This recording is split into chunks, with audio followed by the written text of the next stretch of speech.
Welcome to NFL Daily, where we can see William H. Macy over there. Like, hey, He's right there. the guy from Fargo. I'm Gregg Rosenthal, here at Radio Row for our final show. And I'm with Jourdan, Rodrigue, and Nick Shook, who I also went out to dinner for some delicious Neapolitan pizza here in San Francisco last night. It was an excellent selection of pizza. Great ordering by Gregg. Great planning by Gregg. We may have forced him to plan, but he came through. He came through and found the great spot. It took almost 2 full seasons, but I finally showed some leadership. That was it. Just picking a restaurant that worked. And if you're going to choose a moment to do it, that was the right moment. That was it. I was really excited. You know, I can see, like I said, William H. Macy of Fargo fame. Pleasantville was kind of a sneaky fun one. Thank you for smoking is an unheralded gem. You don't normally see like a William H. Macy walking around here. And we're going to get to all the awards in about 1 minute. The Hall of Fame, some coaching stuff, and then some really good interviews that we're going to listen to today. Denzel Ward's coming up on the show. Talk a little bit about Jim Schwartz, not going to be back in that building. Kyle Hamilton, who is on a Hall of Fame trajectory, even though I didn't want to say that to his face. And then Dalton Schultz. I think Dalton Schultz took that loss to the Patriots harder than any player I've ever spoken to has taken a loss. The open sadness, but just like willingness to talk about it. I mean, for a second, I was like, wow, we've been transported into just I think Texans fans will love him even more. Yes. He was them great right now. Yeah. And so that's all coming up later on the show. But it kind of is overshadowed by the fact that Nick Shook and his face lit up like a 7-year-old girl when he heard that Martha Stewart was walking by a little earlier. I didn't know you were such a Stewart guy. Well, I just missed her. She's a legend, you know, in a number of different ways. She's surprised by a this. symbol of you know, strength in women and charting their own path, and she's done it all, and I would just love to have met her. Okay. Oh, I got to see her and in all her glory. Yes. And wow, you just never forget your first time seeing Martha Stewart in person. I can't relate. You just also never know. Like, would not have guessed Shook was a big stew head. But he is. And Shook's about that life. Look, we all have different sorts of fandoms. Jourdan, she's a Matthew Stafford woman. And so she... I don't know if it like broke her heart or anything that the Rams lost. Ultimately, she's a professional. She's going to cover the teams. It's all, you know, it's all great stories. But I think she would have been a little heartbroken if Matthew Stafford had not won MVP. And he did by the slimmest of margins. Just in terms of first place votes, he got 24. Drake May got 23. Josh Allen got 2. Justin Herbert got 1. So like less than half the voters even had Stafford first. It was the closest since Steve McNair and Peyton Manning tied. They were only 5 points apart because now you vote 1 through 5. So if literally one person had flipped their vote, then Drake May wins by 5. Even if you had switched like a second or a third, like that could have done it. It was that close. Every vote mattered. Let's listen to probably the second biggest news with the MVP is that Stafford also confirmed his plans for 2026. I am so happy to have you at the games on the sideline with me, and I can't wait for you to cheer me on next year when we're out there kicking ass. And so I'll see you guys next year. Hopefully I'm not at this event, and we're getting ready for another game in SoFi. So I appreciate you guys. Thank you very much. What a way to announce you're coming back, and what a way to put a little pressure on that Rams front office. I said I'm coming back. You better get that money right for me in the meantime. Yes, because famously last year they renewed what Les Snead, the GM of the Rams, likes to call their wedding vows, right? This was a year-to-year situation. They made it incredibly clear that Matthew Stafford was going to have this conversation with them every year. He still wants to play football because as long as he wants to play football, they'd like for him to be an LA Ram. Now, dramatically underpaid this season relative to what he should be making, and he knows that. And I love what you said about that being a very, very slick move to do, of course, the highest honor, the most valuable player award, and on the stage basically saying, all right, your move. I don't want that to overshadow. I almost am giving myself notes in my head that I'm almost painting it as like a look-forward financial thing. This is a great moment because as much as Les Snead said that going into the year, this is the best season of Matthew Stafford's career by a decent amount. Obviously, he won a Super Bowl, but in terms of a regular season, his level of play was higher than it's ever been. And I know you were happy, Jourdan, that he gets rewarded for it, and it's gonna help change his Hall of Fame candidacy. I think eventually it's really a season that's going to change the trajectory of his career. Yeah, it was really interesting this year, and I know you picked up on it too because we talked to each other about it a couple of times, Nick, but it was like Sean McVay also started coming out and talking about using the words gold jacket a little bit more than, and especially when they had that conversation last year at the end of February where Matthew Stafford decided that he was going to not only return, but to return as a Los Angeles Ram at that discounted contract. Sean McVay really started pushing harder than I think I've seen him ever do for a player about just publicly commenting about the gold jacket and publicly commenting about how he should be MVP. And it was something that constantly came up over the course of the season. When I think about watching Matthew Stafford play, I actually think more about watching him practice than I think about watching him actually play on game days, because you just don't see people throw the ball the way that he throws the ball. And, that's the reason why I am a Matthew Stafford fan. It's why I've been pushing for him to win MVP since about mid-season. I wrote a column about it at The Athletic, because it's that much of an understood thing in my mind that somebody who is that excellent every day and makes everyone around him more excellent by being at the peak of his powers the way he is. It's just something that you can't describe unless you can see it in person. Yeah, and let's think about, the story as a whole starting last offseason. The dalliance with the Raiders. The idea that this could have been the end of Matthew Stafford and the Rams. And then the back injury that convinced a lot of us, he might not be on the field for a long time.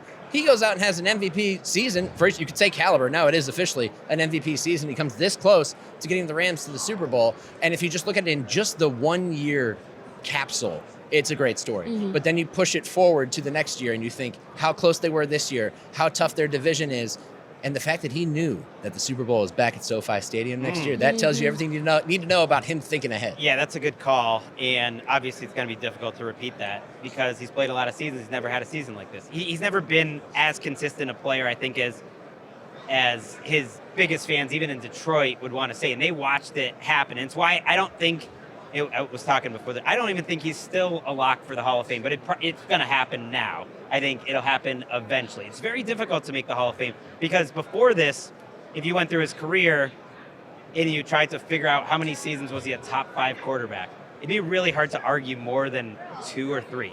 It really would. Now here's another one. He's the only quarterback to ever win a Super Bowl and an MVP after the age of 34. So the end of his career, it reminds me in an even more spectacular way of Kurt Warner's Arizona run. Kurt Warner would not have made the Hall of Fame without the Arizona run. It just wouldn't have happened, and no one expected that to happen when it did. And I think now Stafford, because of this, it'll happen. But it's difficult. Eli Manning, we're going to get to it. He wasn't even close to, he was a finalist, but he was as far away among the finalists to getting in. And guys have to wait. A guy like Kurt Warner had to wait, however many years. So this is going to change how he thinks. And it's such a strange thing that it's so binary. Because do you remember who came in second in the Matt Ryan year, for instance? Winning the MVP is it's all or nothing. It sort of doesn't matter that Drake May was a single vote away, right? You know what I mean? He'll never be the MVP. Maybe he will be. Maybe he'll figure it out. Gotta believe in something, right. Greg. He could. I'm saying, but he'll never be the 2025 yeah, MVP. Exactly. Yeah. And it really comes down to literally all 50 votes. So you can name any single person that put Stafford over May. If one of them flips, May wins the award. And they're now not letting us see the 4th place votes, the 5th place votes. They're actually limiting some of the information that we used to get. We're only seeing the top 5 vote getters instead of further down. So you can't parse it, but you can parse it that much, that just one person changing their mind. And yet that's his thing. He is the MVP forever. Yeah, but I push back against that a little bit because Matt Ryan was the runaway clear MVP in that season. Yeah. There have been closer races that you could probably go back and think, all right, I remember who finished second. I think when people look at the Matthew Stafford MVP season of 2025, they will think Not Drake in 10 May. years. Yes. I don't think so. Because 10 Drake years. May ended up in the Super Bowl. So that's going to keep it in the consciousness. True. Coming in second in MVP is also something that's a feather in your cap when you're talking about stuff like this. Yeah. I want to take some heat off our guy, Sam Monson of PFF, who was not a popular man after he voted Justin Herbert first. Josh Allen also got 2 first-place votes. personally, I think I would have had Herbert ahead of Josh Allen. We did, in fact, on this show. I think we should have diverse opinions and interpret these things differently. It's just a beauty contest. The Patriots fans who were so mad that Stafford got this, give me a break. There was so little separating these two this season. It was just interpretation, and the votes showed that. The votes kind of showed how close they were.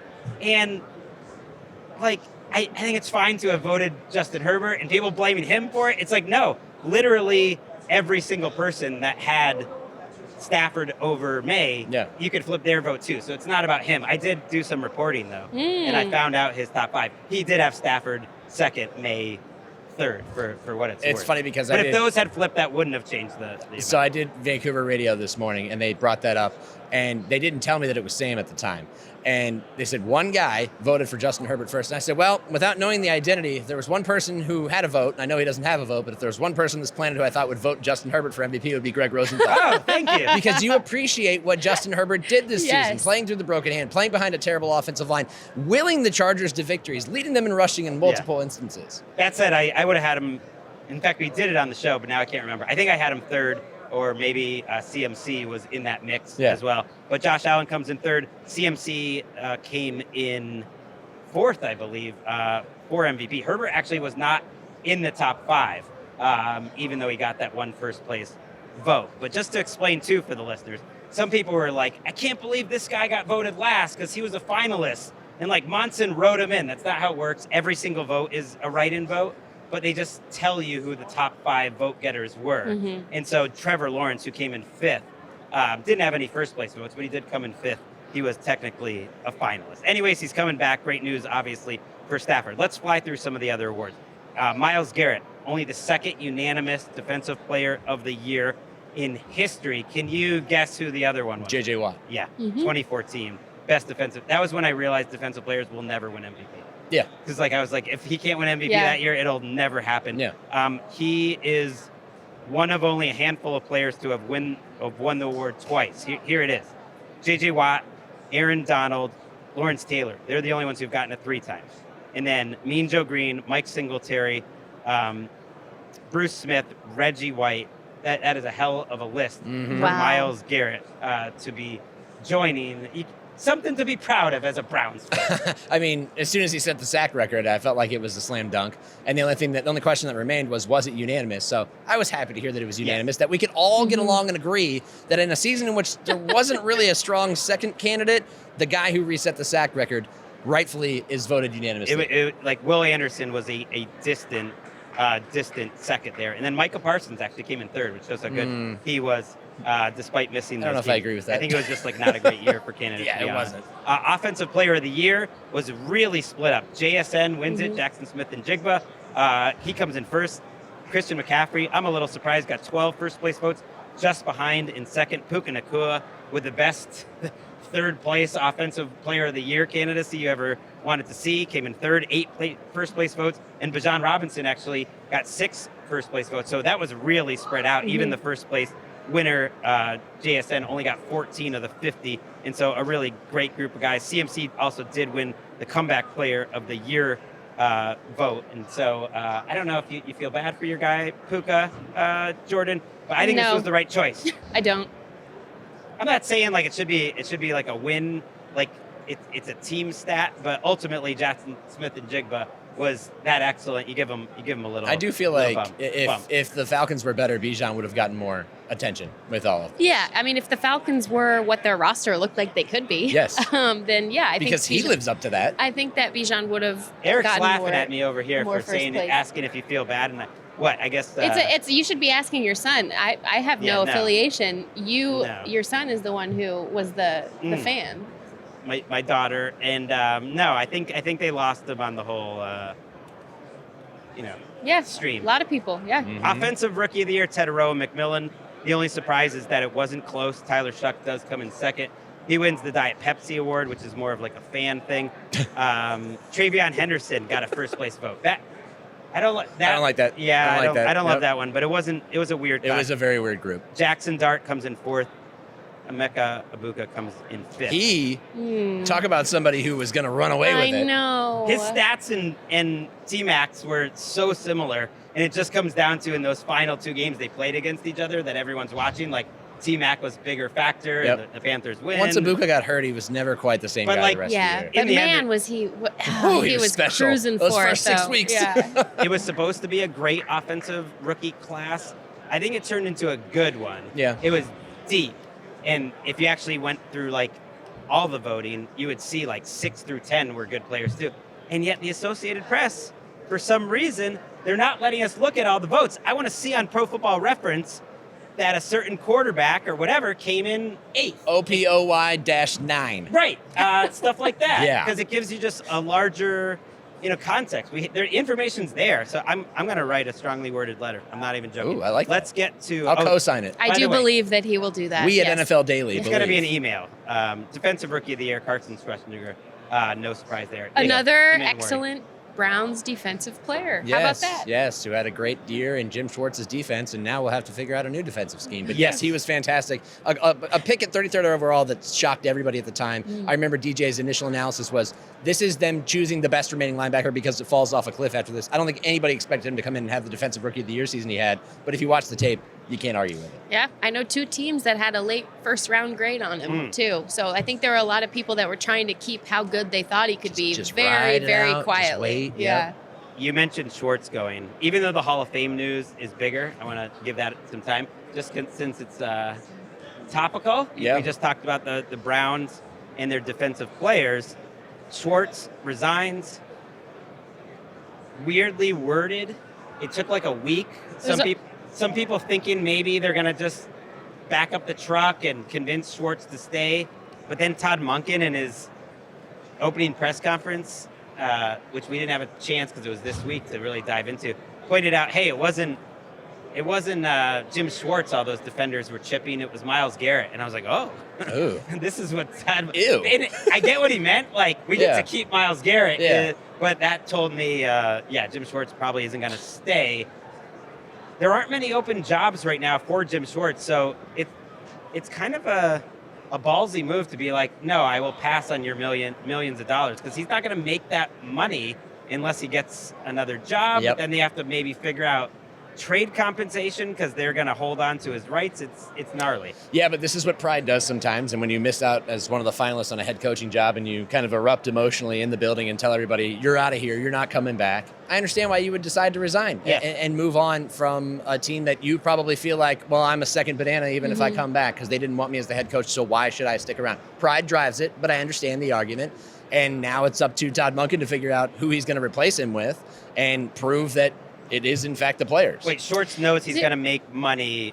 Plenty. He's made plenty of money. He'll make money. Yes. He might get it from the Raiders, who have an open job right now. But then the Browns could negotiate a trade compensation. So we'll see. Let's get to those Hall of Fame picks. Drew Brees, Larry Fitzgerald, Adam Vinatieri getting in on his first year, all in as first ballot Hall of Famers. I kind of don't like that we make such a big deal out of first ballot. Like, they put that up. First ballot. First kicker to be first ballot. Timely take, Greg. I don't like that. Take. Luke Kuechly. It's kind of because it diminishes Luke Kuechly, who should have been a first ballot Hall of Famer, but he is going in. And then Roger Craig, the first player from a seniors committee to get in since they changed this format. But one of 3 candidates and only 1 got in. So neither Kraft gets in nor Belichick, who are the contributors with this new format, and only 1 of the senior candidates. So we have a class of 5. I'm going to start with Kuechly with you, Jourdan. You covered him. Just your thoughts on him getting immortalized in only second year eligible as an all-time great. Well, I think everyone expected it, like you said, to be last year. And people, I think, quickly forget how good some of these guys were when they were playing. And I think he's a classic example of that. Unbelievable. One of the best you'll ever see and has ever been to play the position, and could do anything. Could cover Julio Jones, could, direct the defense. directed different multiple versions Could of call this out defense. the opposing offense's plays. Could call out the opposing offense's plays, back-to-back interceptions after telling you he knows exactly what you're going to do, and then you do a different thing, and then he still makes the play twice back-to-back. I mean, he was special, and what I so loved, and it pulled at my soft heartstrings, was Julius Peppers being the one to be standing, in his room with a bunch of his friends, our friend of the show, JJ Jansen as well. And Steve Weish, who's always there. Weish, what a gig. Which, incredible to see him there too. And congrats to Steve Weish on the HBCU Hall of Fame as well. Really well deserved, such an honor. And for Pep to be standing there and really clearly emotional by the moment. And then Luke, who has never been emotional or showed him any emotion at all and has just been so all ball all the time, to sort of almost ask him like, hey, Pep, what are you doing? Like that. And it was so pure of a moment. It was very cool. I love to see it. I love that show. It's one of the best things NFL Network does, NFL Films. There's a full 30-minute edition. It's Steve Weich's time to shine, too, with these players, letting them know. And Kuechly was one of the least emotional people ever when told, but that's very much, he was just like, on brand. Oh, hey, this is cool. And like usually they break down and it's all crazy. And it was more just like, this is awesome. My friends are here. I'm almost uncomfortable with it. But Luke Kuechly, 14th on the top 25 players of the last 25 years when we did that this offseason. I was thinking when I saw Garrett, unanimous Defensive Player of the Year, too, I was like, oh, if I did 26 and 26, like Garrett's already moving up another 4 spots. There's not many people that have done that, but Kuechly really makes me think of Wes. We've talked about Wes this week on the feed and everything, and we were watching Kuechly from the NFL Network newsroom, and immediately, like rookie year, Wes was just like, that's one of the best linebackers I've ever seen. Like, this guy is like the ultimate like truth in terms of like his reaction time and his speed combination. It's like people like to talk about instincts. It's like, no, he was like, he had the instincts, but the instincts plus the insane athleticism combo. And Wes, he made him his guy as much as just about anyone I would say in the entire NFL within his first 2 years in the league. And so on this week where, we remember Wes 5 years after his passing, very cool to see Kuechly get in 5 years after, he finished his career. Yeah, and I'm really happy that it happened now because, like you said, I feel like we tend to forget how good players can be, and we forget about guys like him because his career was cut short. He did not last as long as, some of the greats of the past in interest of his health, right? And I felt like he kind of faded into, not anonymity, but just into the past, and people move on. They start to identify the new linebackers, and they forget about those greats. And it first kind of hit me when he was doing ESPN's like alternative broadcast of the Colts game, the Monday night game, and he's on the breakdown, and he's doing exactly what he used to do on the field and explaining everything, and he called the pick six that Rivers threw. That was great. And you're just like, oh my God, there's that great football mind. And he had a little bit of like a virality moment in the following week on social media, but for him to get here, it's like now that people will not forget him. Mm-hmm. So I like always rewarding peak players. And I think Roger Craig was a good example of that. He had 2 years over 2,000 yards. He had, in terms of yards from scrimmage, he had, seasons where he goes 1,000. He had a season where he went 1,000, which never been done before, just absolutely outrageous. So he gets in at the senior committee. We'll give these guys more time when they do get inducted. But obviously, Drew Brees and Larry Fitzgerald were just no doubters, and great to see how emotional they were. The famous story how Larry Fitzgerald used to be the ball boy for Randy Moss, and Randy Moss is the one that lets him know. And you can see how much it meant to Brees, who is just means more to that team and that franchise just about than almost any player to any team and franchise. So it's going to be a really great Saints celebration. Like the Saints fans are going to show up in Canton. That'll be really cool. Obviously great to see Vinatieri get in, and a great class. It's 5 players. I find it interesting because they let you know how the voting went. So that's who got in. Last year, only 4 players got in. This year, 5 players get in. Only 1, like I said, from those senior contributor bucket, which is less than it's been in the past. So it's harder. Deion Sanders was like, I'm sick of this Hall of Very Good. Make it harder to get in. They kind of listened to him, and it's worked.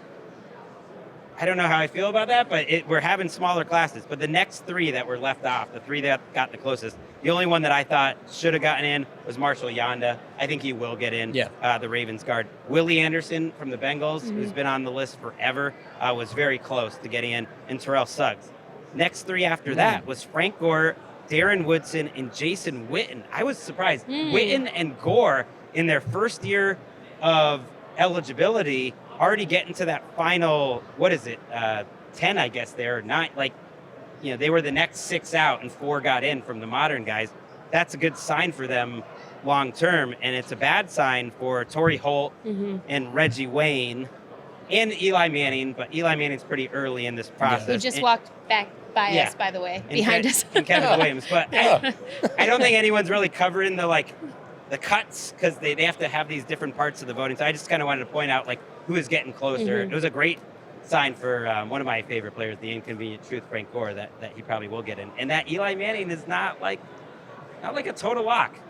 It's hard. I mean, it kind of, we had this debate with Eli and Phillip Rivers. They were both in the same kind of bucket where we were just are they Hall of Famers? Well, here's the thing, the next few classes are loaded. Yeah. And so when Ollie Connolly came back at me when I said I would have put Holtz as my 5th on my list, because I kind of wanted him to finally get in, and he was like, oh, so you saw him as a top 2, and I was like, no, he was always he was 3 to 5 for so long, and he's like, but is that the type of guys you want in the Hall of Fame? And it's I think it's a good point. And then I sort of flipped it on as I was talking to Marshall Yanda, who was pretty obviously the best guard in the game for a long time. Yeah. Those guys might never get in. It's kind of the larger point that I'm making, or at least might make it to the senior committee. I know I'm honking a lot.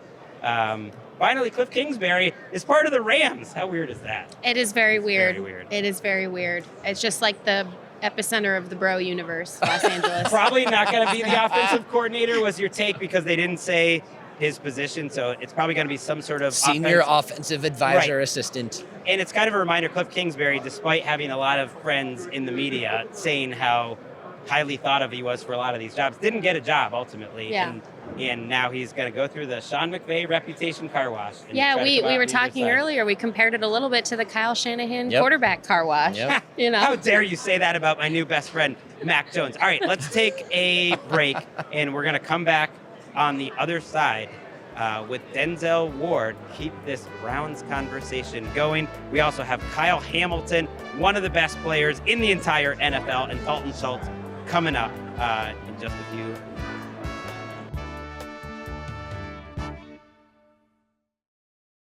Excited to welcome in 5-time Pro Bowler. Yes, sir.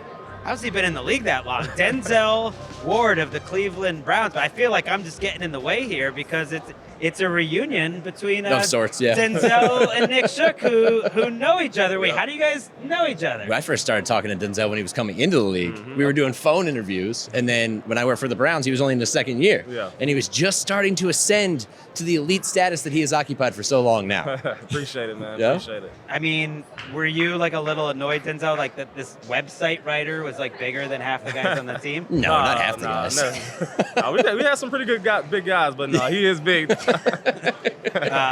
Denzel, coming off obviously a great year for your defense, and you just saw your guy Miles.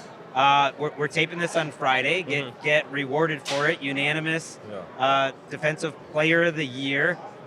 First of all, what's it like seeing that every day as a teammate? It's been a while, but also being on a defense that's so dominant, even when the team's not getting it done, and keeping that sort of focus. Yeah, that's the mindset. Regardless what the offense is doing or what the team is doing, we got to hold ourselves to an elite standard, a high standard, and still defense still got to hold its own and try to put our offense and special teams in the best position as possible. So that's the mindset going out on the field every time is to give our guys the best chance to win the game. With seeing Miles in practice, or maybe when you're watching on film, is there just a moment that stands out to you, or stuff that he does? I think really every time he lines up, for how big he is and explosive he is, he's able to get off the ball in 0.2 seconds and then just get a blur getting around the tackle. So, Miles is a Hall of Fame player. You guys know that, and just what he's able to do, we see it every day practice in a game. Yeah, you get used to it, right? You've seen it since you arrived, because he started a year before you did, but Well, how about that moment when he finally breaks the sack record in Cincinnati? Because, I mean, it happens in the second half. You can kind of probably feel the tension of like, oh, man, is he going to get it done? And then the celebration. What was that like? No, that was real cool, man. I mean, it's well-deserved. Miles is an incredible player. I know just reaching for goals, and you're right there at that goal. I know he wanted it bad. We wanted it for him. And for him to capitalize on it and make history, that's a great story to tell. What's cool, too, is I think you go back 2-3 years, you go into the season, and they would be like, well, Miles, what's your goal? And he would always say Defensive Player of the Year. Yeah. Well, he's done it twice now. Right. So, like, okay, keep stacking them up. But then it makes me think, what is your goal every year when you go into the season? Yeah, for me, is to be the best on the field, be the best player on the field. I know we got a Miles Garrett on the It's field, kinda hard. but hey, I'm right there with him. I'm as dominant as he is out there at the cornerback position, but just being that guy that can shut down the side of the field and not allow no catches and make plays. Let's go through. I don't know if this would be like a speed round, but I'd be curious to just throw a couple of the great receivers that you go up against and what you bring to the table when you go up against those guys, what you're looking for. Obviously, you play the Bengals twice a year. Yeah. When you face Jamar Chase, what are you looking to do? Yeah, I'm looking to dominate, looking to dominate every time. Like, I enjoy those matchups. Like you said, Jamar Chase, T. Higgins, they're prolific receivers in this league. And Joe Burrow, they're going to throw the ball going into that game. So you're going to get your action and you're going to get your plays. So just really going in to make plays and stop those guys as best as you can. You see weeks before they'd go for 125 yards or something crazy. And it's like, we can't let that happen this week. You got to stop them and put our guys in the best chance. Is there something you do, let's use those two as an example, different, like technique-wise, against a player like Jamar Chase versus, let's say, a T. Higgins? Yeah, I think it just goes into film stuff. I can't give all my little tips, but just watching film on those guys, they may do different things and some similar things, and I see how I could attack it in different ways. And I feel my playing style, how I like to play, falls right into covering guys like that. And but it's definitely competitive out there. Gonna be a good matchup every single time. And yeah. How about DK? Like, would you rather go against a big monster or? Like, does that give you more problems, or maybe a smaller, shifty guy? Like, which is tougher from your vantage point? I wouldn't say either is just tougher for me. I feel I could cover different body types, like whether a smaller guy and faster guy like Tyreek Hill or a bigger guy like a DK Metcalf. I think really what gives you problems is if that player is able to use their abilities, and like if they're a big guy, are they able to get big with you and really take you on top, or fast guy, are they able to run by you? And so I feel I could kind of play both playing styles, but yeah. What about, I think about the whole Jamar Chase and T. Higgins thing, right? Obviously division opponent, and you've had success against the Bengals, but then it made me think, like, I've watched Denzel make a lot of plays against some pretty good receivers and some pretty good quarterbacks. Who is your favorite quarterback to pick off? Ooh, my favorite I'm going to have to go Joe Burrow. Yeah. I had the 99-yard pick six. The one that came to mind. Yeah. So that was Joe Burrow is definitely a guy I look forward to playing against. And, I'm looking forward to getting that next interception against him as well. So I have to go Joe. All right. Because there's so much continuity with your defense, and you've been there a while, and they've been there, like, is there like are you talking more with them because you know them so well, having gone against them twice a year for so long? Yeah, I mean, we talk a little bit, but I'll be out there trying to save my breath, save my energy, focus on the game. There's a lot of energy out there. But we talk during the game and just competitive talk, a little trash talk here and there, but we more so focus on just playing the game. So where were you when you learned Jim Schwartz will not be coming back? He officially resigned as the coordinator on Friday morning. Yeah, I was in bed, so I had woke up and my mom had texted me that Coach Schwartz resigned and won't be with the team anymore. I was like, oh man, that hurt because I got a lot of respect for Coach Schwartz and definitely wanted him to stay with the team. And I know he's going to do great things wherever he goes next. So, I mean, he's primed for a head coaching position. And he's an amazing coach. It's a tough way to wake up, of course. It is. Losing your D coordinator that has guided you guys to so much success. But if you think about it, let's go back to last night. Miles wins Defensive Player of the Year unanimously. Carson Schwarzenegger wins Defensive Rookie of the Year. You obviously are in the defensive backfield. You guys have talent. We can continue to go down the list. I think back to, at the end of your press conference when they pointed to Malik Collins being one of the reasons that, the ownership kept Andrew Berry. You guys have talent. So what if you had to advertise this unit to an incoming coordinator, what would you say to them? I don't think we need much advertising. I feel like is. the play talks for itself. Like, you see what we're capable of doing. And like you said, the guys we got a Defensive Player of the Year. We got a Rookie Defensive Player of the Year. We got just a lot of guys across the board that make plays and go out there and do their thing. So I don't think we need to advertise ourselves much, but we just gotta go out there and play whoever coordinator, whoever we get. We go learn who that is and go from there. I am curious. You guys had an in-season trade. Greg Newsome goes to Jacksonville. Tyson Campbell comes in. He ends up playing really well. Mm-hmm. What was it like learning a new guy on the other side of the field from you and getting him acclimated to the Browns? Yeah, it was tough at first because Greg Newsome, that's my brother. So right. I was hurt when we traded him, but I mean that's the NFL. Guys are going to be shipped out, shipped in. But I do think it was a good trade though. I like Tyson. Tyson's came in and felt the organization, and it's been a good piece. Added to it. He's been playing well, locking down the other side of the field. So it's been good having him in the locker room. I saw you overseas playing in that game, and I remember Carson. I want to check this, but I'm pretty sure he had the green dot in that game, and he comes in as a rookie, and he's really doing a lot of like next level stuff as a rookie. When did you get the feel that might be different than like your average rookie linebacker? I mean, I think as soon as he came in, he was making plays the first day he stepped out on the practice field. And so, I mean, that was like during camp. So it was like, okay, I think we got a player, but we got to wait to see once we get into real live ball and going against the guys in the regular game. And I love his change. I mean, his play just took off and continued to got better and better each week. And I mean, you see what he's able to do, and he's a great player. He's one of those guys that Browns fans, I think, have already gravitated toward. Yeah. Why do you think that he's been such an easy guy for them to root for? I think he's just a good guy, and then, I mean, he's a great player. You making plays out there and doing what you're supposed to do. The Cleveland, everybody's gonna love you. One thing I find interesting about you is you've been asked this so many times because you've just been with the Browns, and obviously there hasn't been a lot of winning lately, last few years, and saying like, I don't want to go anywhere. Stop fake trading me, because just people without really knowing, just like they're trying to come up with possible trades. We do that sort of stuff on this show, but we try to ground it in some sort of reality. And there's never really been any particular reason to think that was going to happen. But people are like, oh, maybe the Browns would give up Denzel Ward. But you've been pretty vocal, being like, no, this is where I want to be. Like, why is that important to you? Why is that always your stand? I'll say it's definitely where I want to be, but also, like, wherever I'm at, like, I'm content in being. So say I were to get traded, that I'm a believer in wherever I'm at, that's where I'm supposed to be. So I'm gonna still be myself. I'm still go and make plays and be a shutdown corner.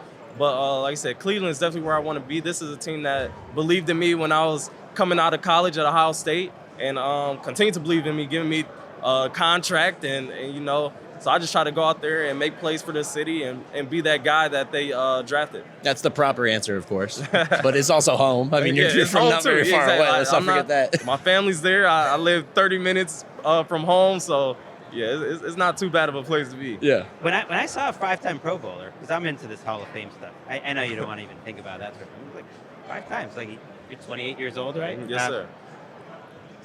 Does that pop in your head at all? And I guess what I would say, because I think like the average fan, Browns aren't in primetime quite as much as some other teams. I wanted them to learn from you, like, what makes Denzel Ward Denzel Ward? Like, why do you think you're getting those honors and excelling and making you unique to other cornerbacks that either aren't getting there or are? But what it like makes Denzel Ward Denzel Ward? Yeah, that's a great question. For me, I would say one being consistency. I feel like I've been very consistent since I stepped into the league. Just my level of play has increased or gotten better, since I've been in the league. And just my playing style, I feel like I could cover smaller guys, I could cover bigger guys, I could play inside, I could play outside. And I just feel I'm a prime playmaker. I'm able to go out there and make plays and shut down my side of the field and be a dominant. It's the hardest position to find, which is why I think like that's why they pay you, and that's why like it's just so hard to find guys like that. Also, sometimes hard to find great Madden players. You're here representing EA Sports. Oh yeah, guy got the Madden jacket on right now. Nice. That's nice. Embroidered. I heard you were just playing Saquon in the booth. Yeah. So who won? We actually didn't get to finish the game, but I was gonna win the game. I was gonna win the game. I was gonna put up about 21 points. I'm gonna say everything that I was gonna do, but didn't. No, we didn't get a chance to finish the game though. Okay. How are you as a player? Like your style? I'm good. Oh yeah, I'm nice. I'm nice on Madden. I feel like that's something that you tend to do in the off season. I think like maybe back in COVID you did a little bit of streaming too. That's literally all I do is play the video game, play Madden, So yeah, I'm definitely might pick up streaming some more and start streaming Madden. You gotta ask Shook for advice. He does the Twitch. Okay. He does the stream. A little bit. Okay. We might be able to work together and do something. Yeah, I think we might have to collaborate. Yeah. We talked to Justin Jefferson about it, and he was on board with it. So, Okay. we I like got to it. get both sides of the ball going. Yeah, let's do it. I love it. Just a couple of streamers hook it up, and used to work together back with the Cleveland Browns back in the day before we got our big acquisition. Nick Shook. Still trying to live up to Denzel's. Yeah. You good. Thank you, Denzel. Appreciate you. Thank you, guys. Appreciate you guys for having me.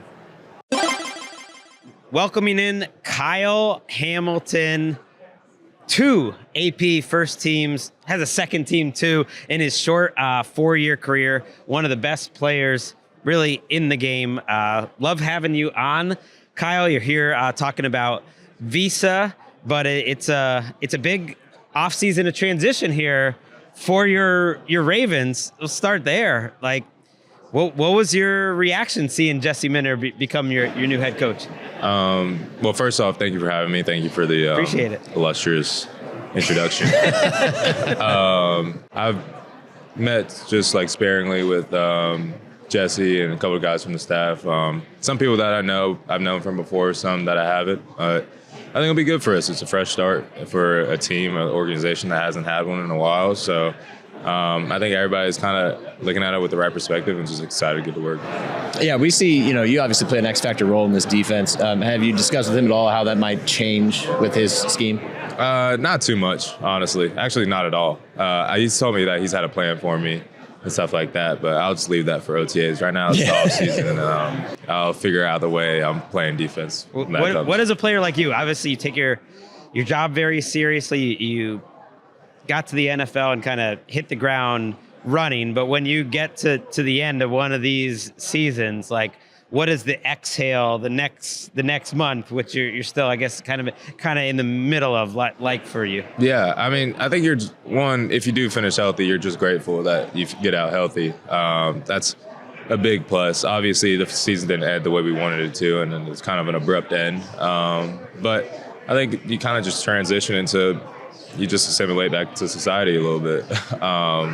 It's like you just black out for 7 months and then you wake up a normal human. So I feel that just covering the league. I can't imagine what it's like for you. So you don't even feel like you're a member of a society while you're in the NFL. Yeah, season. no, you're kind of just in this little bubble doing your job. My mom always says I have a seasonal job. So I'm currently out of work. What's the first part in that process of the offseason that you get into or you enjoy the most? Golfing. Okay. Golfing, Really? for sure, Okay. because I'm a big golfer. I am hopefully going to join a club in Atlanta where I'm from, where I live in the off season this off season. So get to work on my game a lot, but don't play at all during the season. Don't really have time or energy to go out there for 4 hours and whack a club around. So, but yeah, just golf a lot, play some tennis, play some pickleball, all that stuff. I'm going to ask you the standard question that everybody asks when you say you're a golfer. What's your handicap? When the season started, I was a 5. So I'm kind of a trending golfer in the off season, and then it just plummets off the hill after that when football starts. Yeah. But I mean, I'm probably playing around an 8 right now, but hopefully I can get that down. Okay. Oh, he's going to be at that Tahoe Pro-Am pretty soon. Oh, yeah. Yeah, I hope so. At some point, I got to fix my short game before that. I was going to save for the end. We're going to get back to like defense and all the supposedly important stuff. But you're mentioning that you're a tennis guy. I mean, you're a Twitter guy right now. I saw your top 5 list of athletes in other sports, and I love that you put Alcaraz in center 2 and 3. You had Shohei 1, Alcaraz center 2 and 3, then Mbappe, and then Shea Gilgeous-Alexander. So the respect that you got for center to put him ahead of every single player in the NBA. Like, what's your tennis game like? What's your tennis fandom like? I'm into this. Yeah, I've always been somewhat a touch and go fan. Like, I was a big Roger guy growing up, but I kind of really only knew the big 3, and I would only watch some Grand Slam tournaments. But I think last year, me and my fiance Reese, we literally sat down and watched the whole French Open final. Wow. All 5.5 hours. It's like watching The Godfather. Right, yeah, no, exactly. And the Titanic all in one. But no, we watched that, and then we went to London and saw Wimbledon in person. So I got to see Carlos play. And so I'm like literally watching like ATP 250 tournament. Let's that, go. Oh, you're deep in it now. like midnight, and so I'm kind of definitely deep into tennis right now. Not good at playing it yet, but hopefully I will be. But I think I put Carlos and Yannick 2 and 3 just because like they're so dominant right now, and I think dominance is a big thing. When I made that top 5 list, like Shohei won, he had 10 strikeouts and 3 home runs. I was at the World game. Series. Or was that the NLCS? Or That was the NLCS clincher. Yeah, with it's my crazy. boy. It's crazy. All right, so where are we putting Kyle Hamilton among this list? Let's go. Where do you end up at your peak? I'm a couple pages down that list. I mean, hopefully I'll crack the top, like current or like. Oh, let's talk about your peak. Let's be aspirational here. Okay. I mean, hopefully I break top 50 at some point. Oh. I think that's low. I mean, football is an American dominant. I'm thinking on like a global Okay. scale. All right. Yeah. I like it. And like an American that's not like.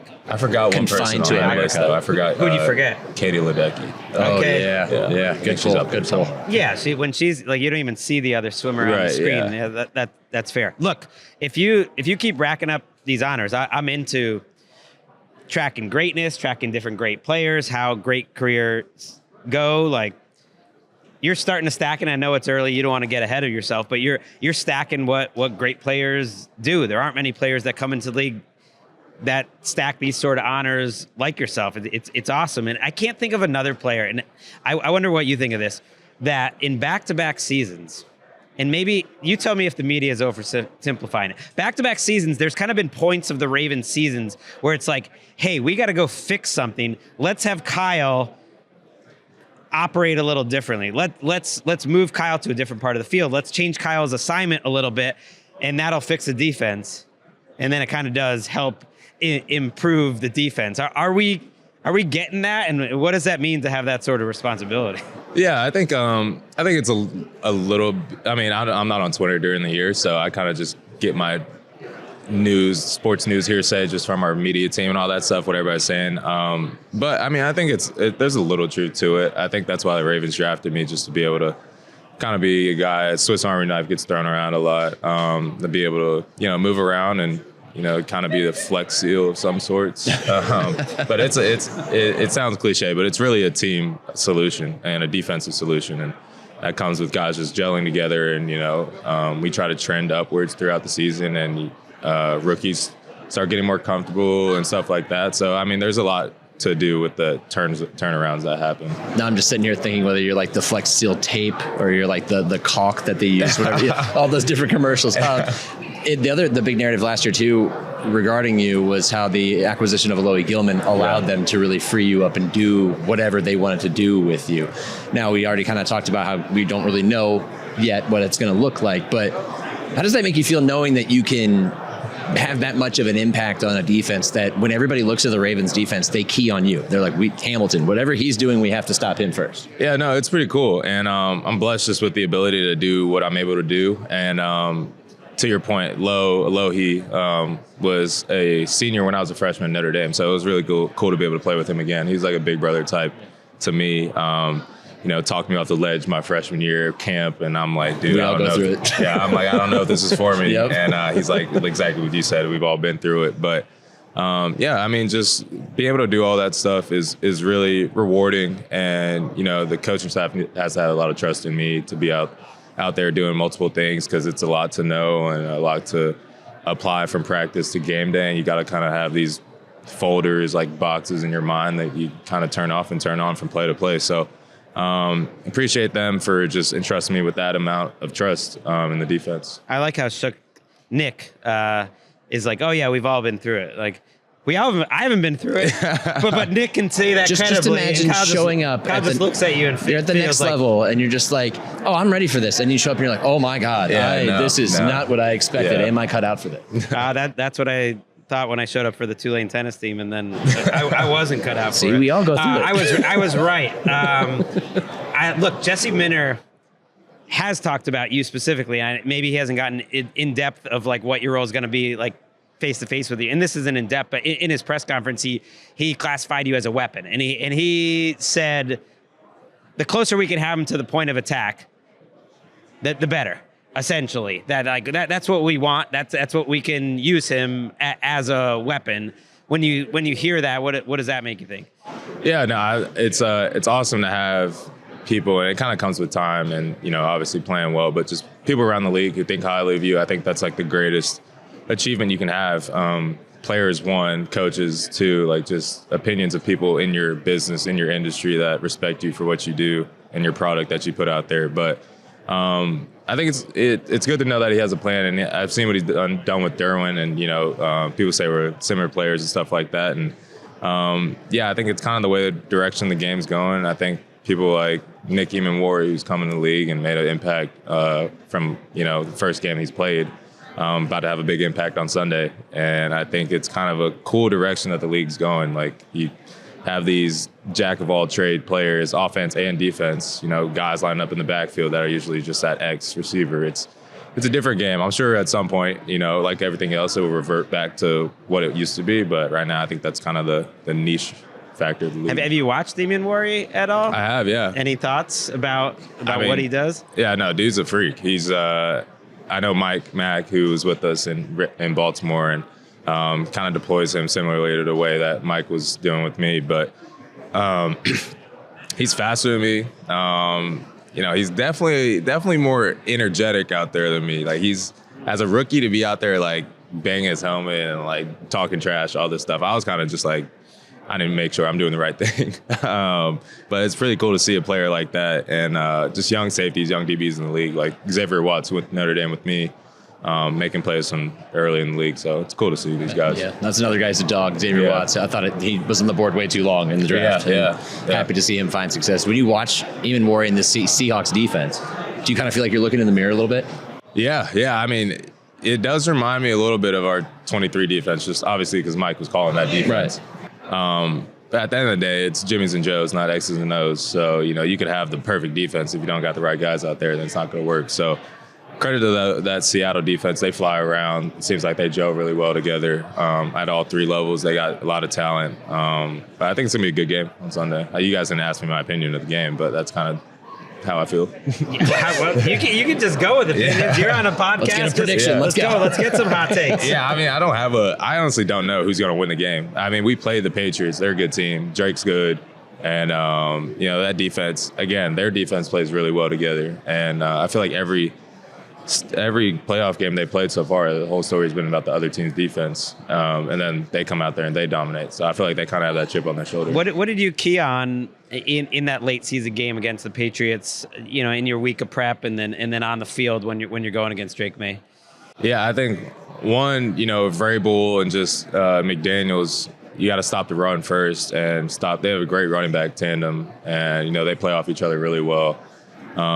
Drake is going to make plays throughout the game. I think it's for us, like going into the game, we were just trying to limit explosives because they're a very explosive pass game, and run game, like you give Travion Henderson a screen, he can go 80. So limit explosives and kind of just try to make them drive down the field, but that's easier said than done. We comped them. Tell me if you think this is great. A little bit to your Ravens offense, which is like we like to say they get buckets. They're not like a move the ball down the field slowly. Yeah, not the Spurs offense. Yeah. No, to offense, but obviously an athletic quarterback. There's differences, but there's some similarities I thought to what your offense did at its best. For sure, I can see that.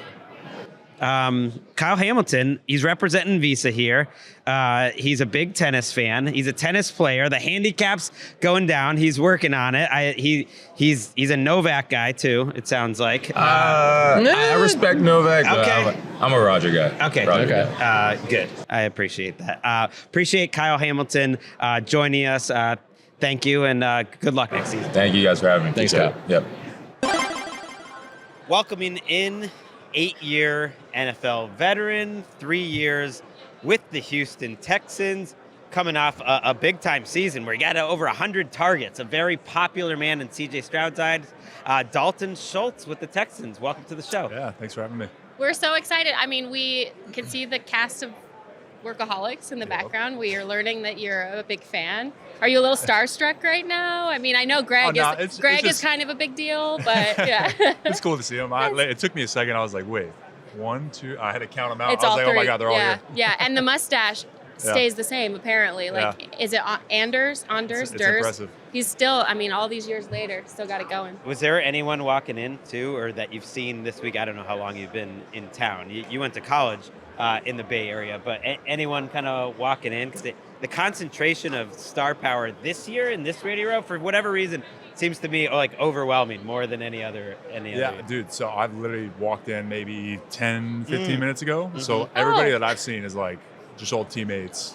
Saw our GM. Like, I don't know. There's so many people that are just mingling, and then it's like you run into somebody, and it's like, oh, hey, I didn't know you were here. I've seen Nick Caserio just walking around, just enjoying life, like boots on the ground, he's super scouting. Chill. He's like, got the same outfit on that he's had every day. Yeah, the shoes, the joggers, the tight shirt, and the vest. Yeah, it's like he's ready to step How on a many versus vests climber. does he have? Actually, do you vests? think? Like, it's the same. Is it the same? It's the vest? same one. He's probably got like 5 of them. Oh. So when one gets sweaty, he just throws it out and he puts the next one on. It looks exactly the same. That's amazing. Yeah. I don't know if he's got to have a brand deal or something. Capsule wardrobe right there. Yeah.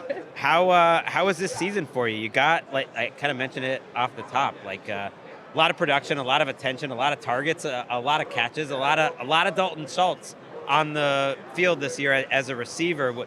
I guess maybe what was different for you? Like, what will you remember about this 25 season for yourself and the team compared to other ones? I don't know. I'm still not over how it ended. Honestly, like we're ball players. Like, we're competitive. Obviously, every year is going to end at some point, whether it's you're the one team on top or you're not. But it's hard to like look at a year and be like, oh wow, that was so great. When, like, I don't know, I felt like we underachieved. Like, we had such a good team, and it sucks that team will never be, together again.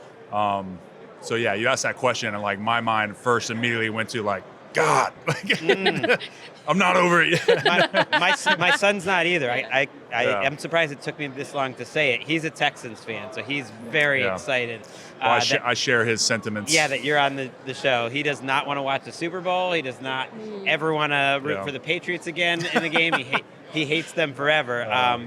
But he is a big fan of you, of CJ. Have you seen the CJ new haircut? Yeah, dude, I need to text him about it. It's a big change. Yeah, it's a huge change. That might be a change. He looks young. That might be a sign he's not over the playoff loss. Looks like rookie CJ all over again. Yeah, that's like, and just let me explain hair to you guys right now. But like, when girls get bangs, you're like, are you okay? It's like, in this case, right? My wife over there got bangs last year. She's like, yeah, I just did it on a whim. I said the same thing. I was like, you good? You're all right. See, there's some psychology here. Yeah, no. Well, we started dating when she had like kind of like shoulder length hair, and it was orange. She had orange hair. Good for her. Well, it was like a dye that like I know, good for her. Very few people can. And she's like, yeah, I just kept it, rocked with it. But it was because she was going through like a breakup or something. So like she had another hair change. Yeah. I was like, what's going on? Like, we're good. We're good, right?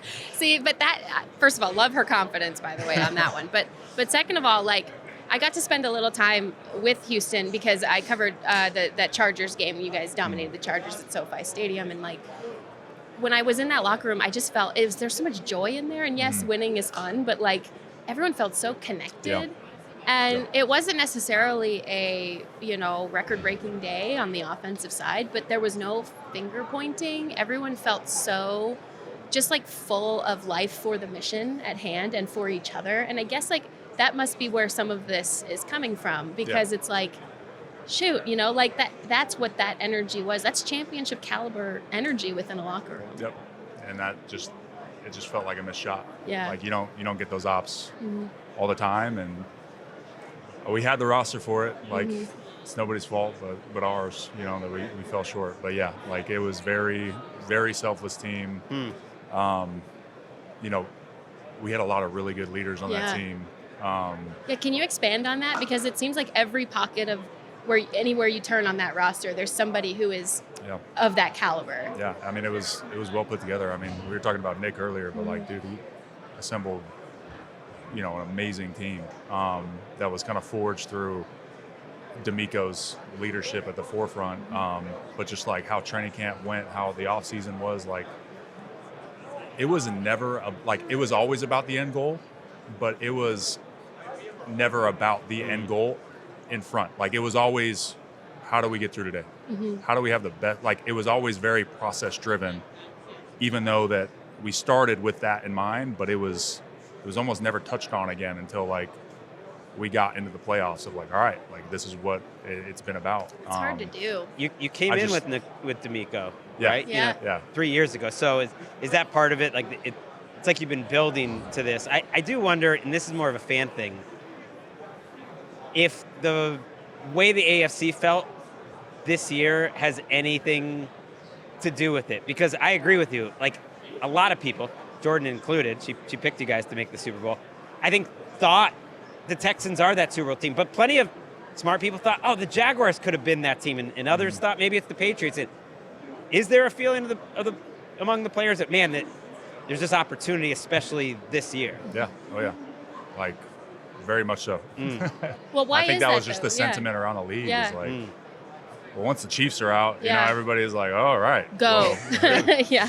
anything Yeah. can happen now. So you know that's what I not mean? just like a media fan well, thing. dude, That's, like yeah. nobody wants to play Pat Mahomes Yeah. in the playoffs. You know what I mean? Like Yeah. the dude's pedigree speaks for itself. Like they're hard to beat, and like they've got the roster and like staff that like they can always beat anybody, anytime. Yeah. You know what I mean? So, yeah, I think just not having that hurdle, I think for a lot of teams was like, all right, like here we go. You know what I mean? Like it's like not having to play the Patriots with Tom Brady and you know the 2000s. Yeah, sick. Right. All right, we got a champ. You know what I mean? Like it's the same. Like Yeah.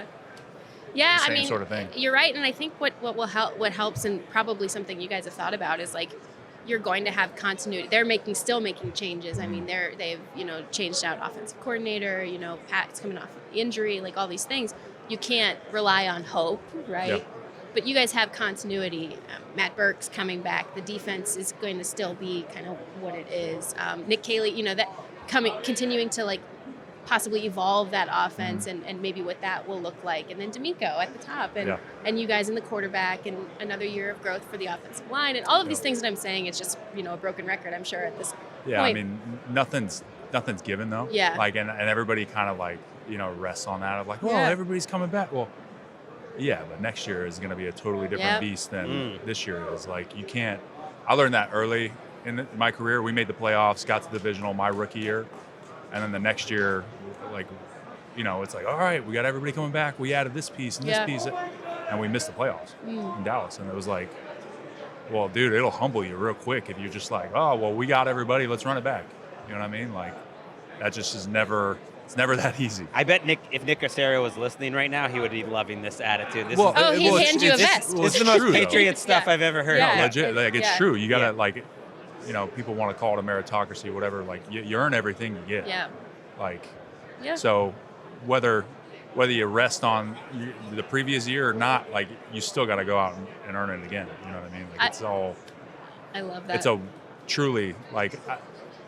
Christian is one of my favorite teammates that I've had, McCaffrey, and I heard something from him the other day where it's like the season is 17 week-long seasons.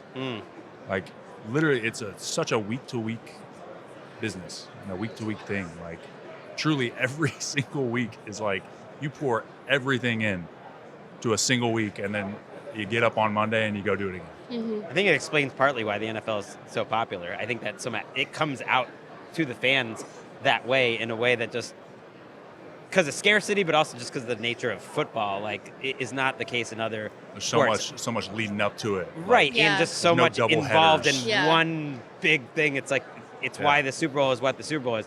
I do want to ask specifically before we let you go about some of these defenders you're going up against in practice every day. I'm Pain gonna in the ass.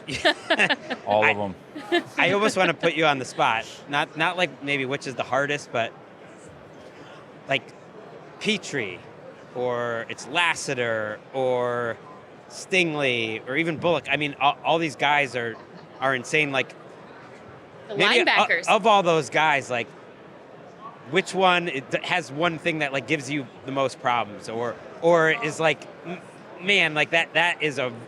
I know they all have different strengths, but something that really stands out among maybe each of them that like makes it so tough to go against them. I mean, dude, Will Anderson. Mm. Like we do, we have practice in the morning, training camp, to just kind of get out there before the sun hits. It helps. But then in the afternoon, you come back and you do these walkthroughs, and you walk through basically the next day.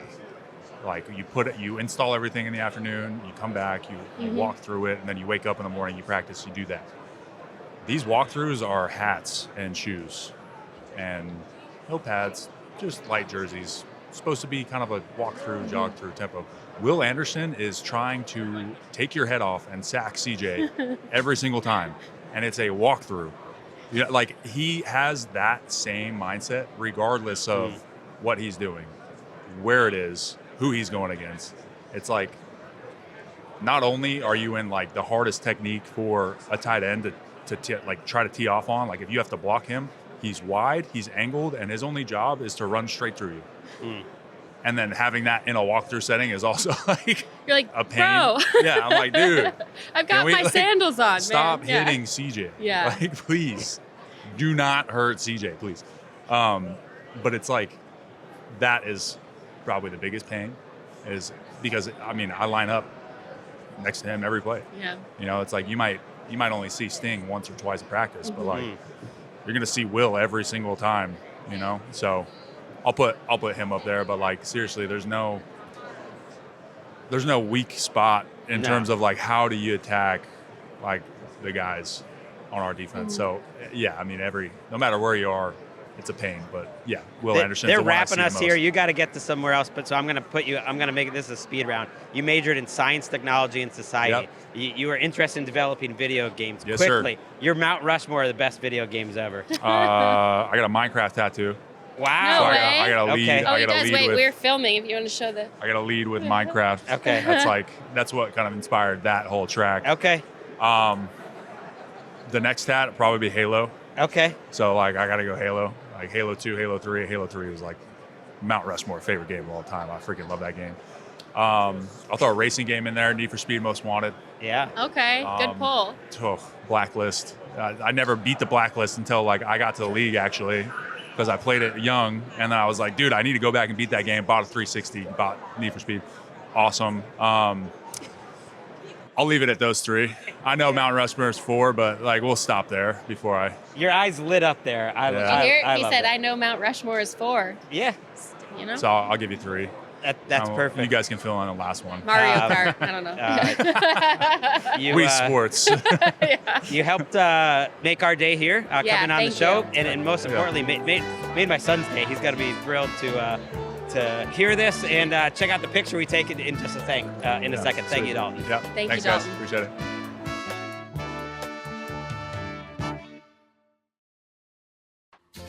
All right, we've made it. Thank you again to Dalton Schultz, Kyle Hamilton, Denzel Ward. It's not the end of the interviews, though. So we're saying we're wrapping up, and we are wrapping up. But we've had so many great conversations this week, and it's like we could hold them, but we want you guys to hear them, and we thought we were going to have a nice themed show that will come out in the feed before the Super Bowl over the weekend.